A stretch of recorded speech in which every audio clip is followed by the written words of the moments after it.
ചിങ്ങം 1 കർഷക ദിന ഭാഗമായി കോഡൂർ വലിയാട് UAHM LP സ്കൂളിലെ പ്രീ പ്രൈമറി വിദ്യാർത്ഥികളും അധ്യാപകരും കൃഷിയിടങ്ങളിൽ സന്ദർശനം നടത്തി. നെൽപ്പാടങ്ങൾ, പശുഫാം, ആടുഫാം എന്നിവയാണ് സന്ദർശിച്ചത്. സ്കൂളിലെ പ്രീ പ്രൈമറി വിദ്യാർത്ഥികളും അധ്യാപകരും ചേർന്ന് സമീപ പ്രദേശത്തെ നെൽപ്പാടങ്ങൾ, പശുഫാം, ആടുഫാം എന്നിവയാണ് സന്ദർശിച്ചത്.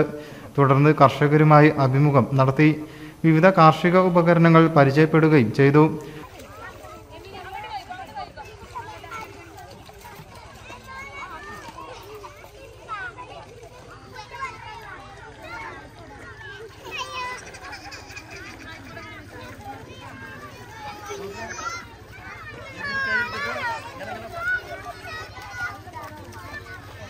പ്രധാനാധ്യാപകൻ KM മുസ്തഫ, അധ്യാപകരായ ഇന്ദു പ്രകാശ്, ഹക്കീം, ഗിരിജ, രമ്യ, പ്രജിത, സിന്ധു, ഹഫ്ന, സക്കിയ, മുനീറ, പ്രജിത എന്നിവർ നേതൃത്വം നൽകി.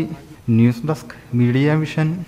പുത്തനത്താണിയുടെ സ്വന്തം കനകമകൽ ജ്വല്ലറി ഇനി മുതൽ Kanaka golden diamonds. Kanaka golden diamonds, Puthanathani. മാറുന്ന ലോകം, മാറ്റത്തിനൊപ്പം.